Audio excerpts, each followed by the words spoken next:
Hello, everybody. It's Daniel here, and this is our next Emotional English podcast episode where we learn an English language effortlessly, emotionally, fulfilled with energy, and of course, positively. Welcome, everybody. It's finally me right here, and I'm announcing the next Emotional English podcast episode where I'm reading the next part of our beautiful book, The Alchemist. And before I start, I want to say a couple of words about my previous experience, right? I had gone through a very bad scenario, so I've got sick. I had got sick lately, and that is why I did have no podcast episodes uploaded. But today, I'm saying that I'm finally recovering greatly, and I'm ready to make a podcast episode today. For a couple more weeks, I had spent my time in the camp. It's the special camp for kids who got sick with cancer and then who got recovered from that disease. And then I was like a kids advisor there who was helping kids and making their life much more fun and interesting. And so I'm so sorry to be out of my podcast, to be out of my hobby, and to be out of my work. But finally, I'm ready to say that I'm finally back. And not so long time ago, I had my first Emotional English event in Moscow. I mean, it's not first, but it's not last for sure. But what I want to say that it was amazing. We had a pretty nice, gaming event because we had played many games, beautiful games for communication, for language learning, and for vocabulary revision as well. So today we do the same job. We read the next part of the Alchemist book. And to be honest, I really want to read more for you guys, and I will do it as more as I can. I don't want to say just a lot of words. I just want to say that my upcoming event from the 22nd of December, I moved to February 23rd in Krasnodar. And the two more events are coming in 2024. It's the January 25th in Moscow during the evening. And another date is February 10th. In Moscow as well. So I'm going to this camp again, and in the beginning of my experience and in the end, I'm planning to have these two beautiful Emotional English clubs. So that's all for my news. That's all for my ideas, what I wanted to say at first. But now let's dive in. We had read some great parts of The Alchemist, the part 1. And we discussed that there was a boy, right? His name was Santiago. He had a flock of beautiful sheep, right? He spent some time with their sheep, and now we finished at the schedule, right? So that it was he who had became accustomed to their schedule. Yeah, so they had spent the night somewhere, and the boy, he was thinking about sheep and about himself, about the schedule. And I want to continue this reading for you guys, and I already see the next part, what I'm going to read for today. So I'm going to read the second part of this chapter, step by step, paragraph by paragraph. And if I see something interesting, something new, or something not understandable, I'm trying to reread this part and be more concentrated. I will announce the new vocab, we'll discuss it, I will simplify the text for you guys, and I'll make this text more understandable in English. And I hope you would love it. And we can start, isn't it? So let's begin. But there were certain of them who took a bit longer to awaken. And in this part, the guy is still in that place when he spent his night. And there were certain of sheep who took a bit longer to awaken. And the boy prodded them one by one with his crook, calling each by name. He had always believed that the sheep were able to understand what he said. So there were times when he read them parts of his books that had made an impression on him, or when he would tell them of the loneliness or the happiness of a shepherd in the fields. Sometimes he would comment to them on the things he had seen in the villages they passed. That's the end of the first paragraph of this part today. And the first word, what I see here is prodded. Prodded. So the boy prodded them. The boy prodded the sheep, right? So what is prodded, you can say. So without checking in the meaning section, so I want to say that it feels like awakening, right? So he was prodding, he was awakening, and yeah, it's very close. So he was poking with his crook. It's like touching, right? Prodding, touching, and poking with the crook. Crook, it's the thing which is pretty big, and the crook is more like a little stick. And in the end of this stick, if I'm not mistaken, there is like a hook, in the end. But hook is very small. Crook is bigger, and it's more effective when you touch something bigger. So, and the boy, he was awakening their sheep. He was prodding the sheep, and one by one, not just all of these sheep at once. No, one by one with his crook, prodding, touching, and poking the sheep, calling each sheep by name. And he had always believed that the sheep were able to understand what he said. So they've got a pretty deep connection between sheep and him. Right? So there were times when he read them parts of his books that had made an impression on him, or when he would tell them of the loneliness or the happiness or a shepherd in the fields. Sometimes he would comment to them on the things he had seen in the villages they passed. Yeah, so if I want to say this part in a very fast track, so I would say that the guy is just saying that he was very, very close with these sheeps. He was very connected with them.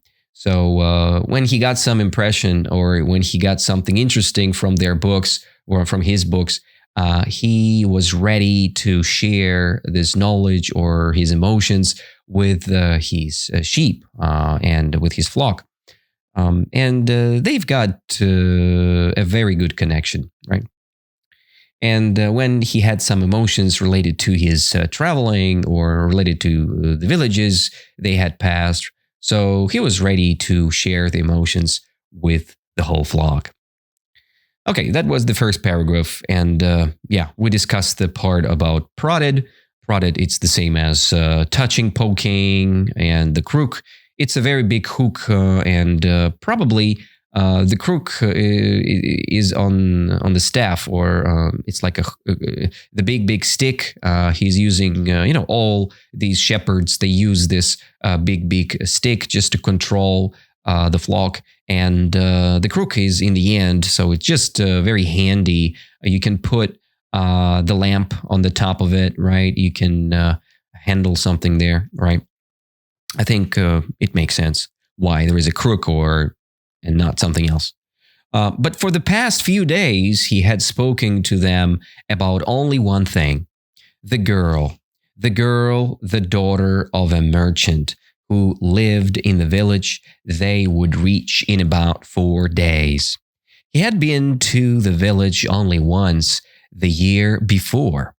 The merchant was the proprietor of a dry goods shop, and he always demanded that the sheep be sheared in his presence so that he would not be cheated. A friend had told the boy about the shop, and he had taken his sheep there. Okay, this is the end of the second paragraph.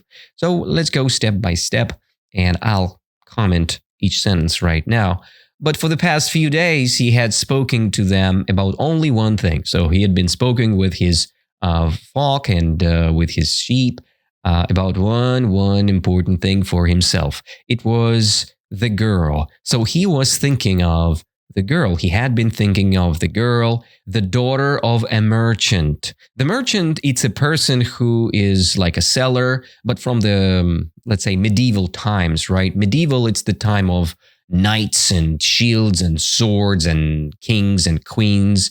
The merchant is selling goods and buying goods, buying items, selling items. It's a merchant, the person who is like a seller nowadays. So a merchant probably is the owner of the shop as well. So a merchant who lived, so there was a girl, the daughter of the merchant who lived in the village. They would reach in about 4 days. So they're going to the special village, to the special place, and there is a girl. This girl is the daughter of a merchant who lived in that village. So he had been to the village only one time the year before. And the merchant was the proprietor of dry goods shop. So that's a good, beautiful word, proprietor. In my case, what I think of this word, it could be just the owner or somebody like this. And it is the owner indeed, the owner of a business or holder of a property, right? So he had a property. It's his shop, right? I guess it is true. So this merchant was the proprietor, the owner, the businessman, or the guy who controls the dry goods shop. Dry goods, it's all goods which are not wet. It's an opposite of wet things. Dry goods shop, probably something like, all right, I don't know what to say here. It's not water for sure. It's the completely opposite things of water. And probably it could be some food, probably, right? Or it could be some goods of some stuff for their home or something. Let's double check. Maybe there is a special meaning of the dry shop. Maybe I'm misconnecting it. Meaning, yeah, the dry goods shop. Yeah, actually, yes, there is. It's pretty popular naming for the 1800s, right? Hundreds and thousands of dry goods, wholesaling stores and retail stores in America, engaging over 1 million people in the industry of dry good trades. Yeah, and like I said, it could be a historical term for British Empire as well. Yeah, across the British Empire for sure. But usage, what is the usage? Textiles, ready-to-wear clothing. Okay, I was kind of not correct there. So yes, it was not food. It was just a clothing store, right? Dry goods. Yeah, interesting fact, by the way. Dry goods store, yes. It's not all at all. So there was a beautiful... where am I? Sorry, guys. Right. So the proprietor, right, a dry goods shop, and he always demanded that the sheep be sheared in his presence. So this guy, the owner of the dry goods shop, is always demanded. Demand means want so much. He wanted that the sheep be sheared in his presence. So he wanted to see how someone is shearing the sheep, right? Because he wanted to know for sure the quality of the fur, and he wanted to check the whole process. So that would not be cheated. And he didn't like the cheating in general. Cheating, it's like when you are lying and making a bad action related to another person. So a friend had told the boy about the shop, and he had taken his sheep there.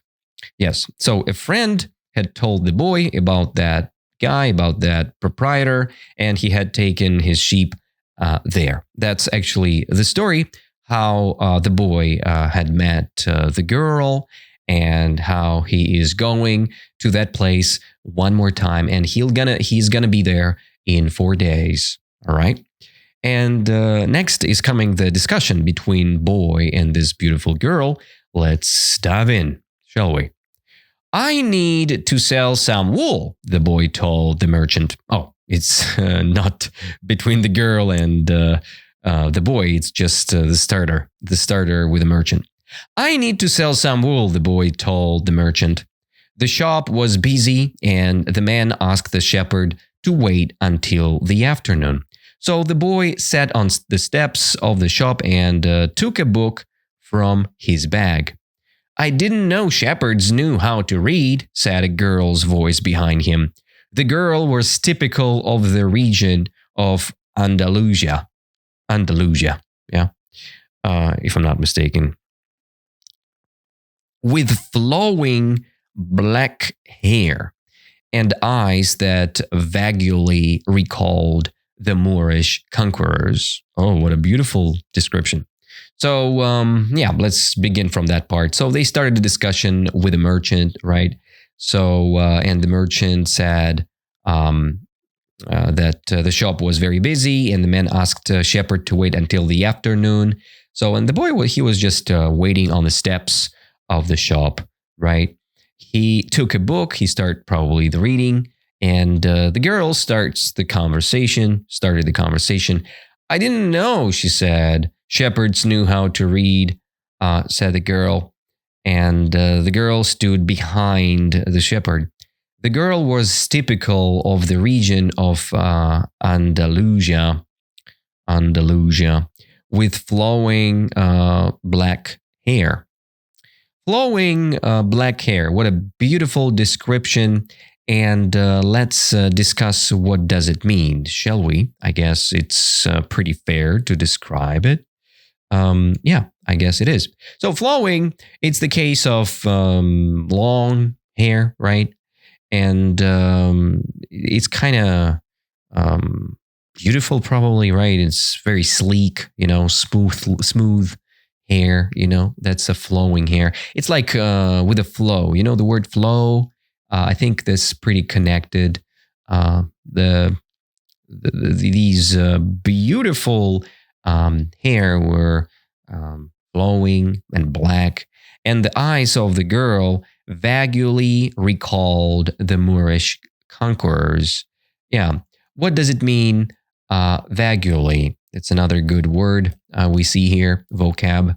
It means slightly. It means a little bit, or a little, or a bit. So vaguely recalled, it means you see some similarities from Moorish conquerors. Who are Moorish conquerors? That's a pretty good question. Let me see and ask Dr. Google about that. So Moorish conquerors is the guys from Cordoba. It's pretty long historical part probably. The Moors. It's like the group. It's a Christian Europeans to designate the Muslim population of Maghreb, Isle Andalus, Iberian Peninsula. Yeah. Sicily. All right. Or Malta. Okay. It's a middle-aged Malta group. Okay. Christian Europeans. Pretty good. So as you know, the place of Malta right now, probably that's the place related to that. And there were like Moorish conquerors like this. Probably they were like these knights, beautiful knights with a red cross on their shields. Well, the girl was pretty beautiful, what they tried to say. Flowing, black hair, just amazing, straight, long, nice and neat black hair. And vaguely, and her eyes vaguely, just a little bit recalled the Moorish conquerors. I don't know how can you say that, but probably you can. Well, usually I learn more from sheep than from books. The the guy answered. He answered. During the 2 hours that they talked, she told him she was the merchant's daughter and spoke of life in the village where each day was like all the others. The shepherd told her of the Andalusian countryside and related the news from the other towns where he had stopped. It was a pleasant change from talking to his sheep. "How did you learn to read?" the girl asked at one point. "Like everybody learns," he said, "in school." "Well, if you know how to read, why are you just a shepherd?" Okay, let's discuss this part first, okay? So they had a little discussion, right? They had been talking for about 2 hours, right? And during the 2 hours, they talked.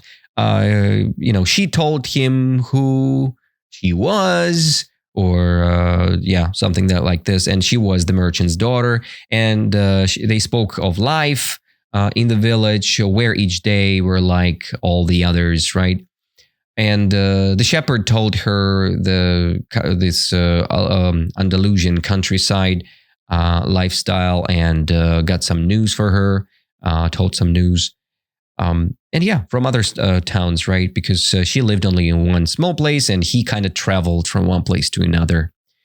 It was a pleasant change from talking to his sheep, he said as well. So he's more a guy who is speaking with his sheep instead of people, as I understand. "So how did you learn to read?" The girl asked at the one point. "Like everybody learns," he said, "in school. And if you know how to read, why are you just a shepherd?" So this is a little bit, conflicty, I would say. This is a little bit bogus. To say like this, like, "Oh, you can read. Why are you just a shepherd?" Right? Maybe that time a shepherd was the useless profession, but I think it's a pretty good, vibe people have who are just shepherds. They're free and they have no stress at all. Only this connection with sheep, with their flock, and beautiful. Life full of freedom, like a wind, like a wind. So that's true. And the boy mumbled an answer on that question because the girl, she asked, "Well, if you know how to read, why are you just a shepherd?" And the boy not just answered, he mumbled an answer like this, mumbled an answer.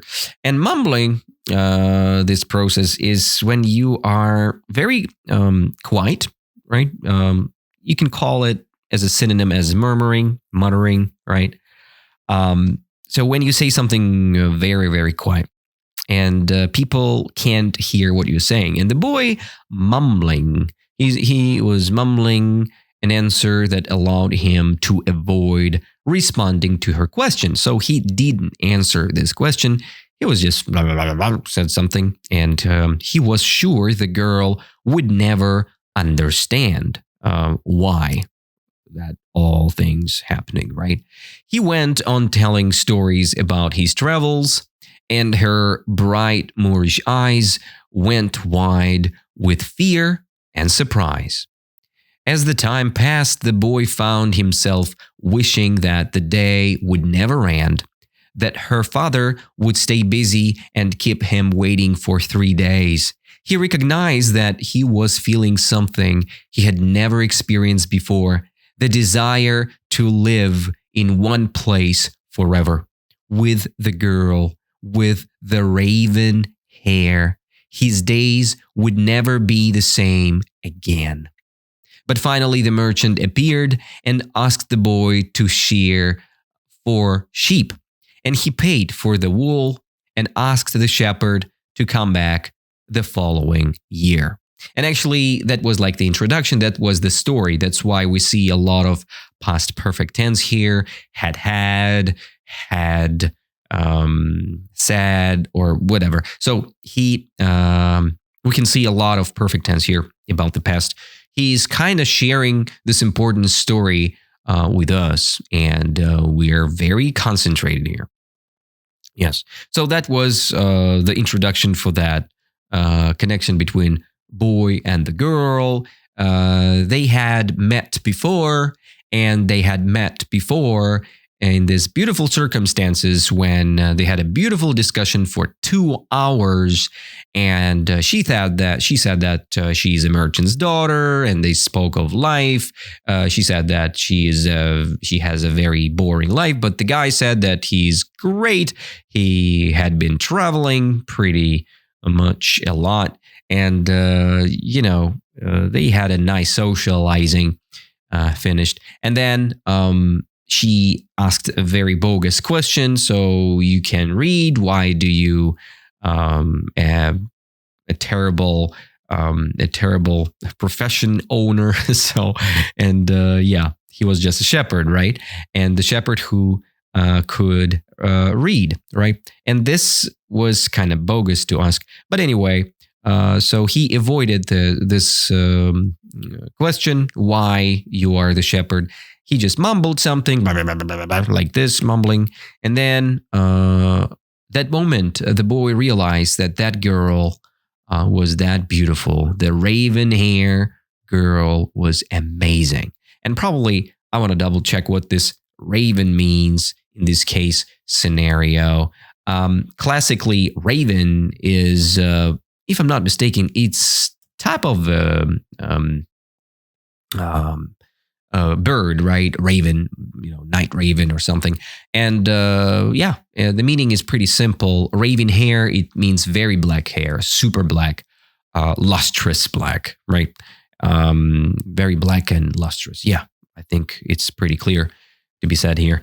And finally, the merchant appeared, and he asked the boy to share 4 sheep.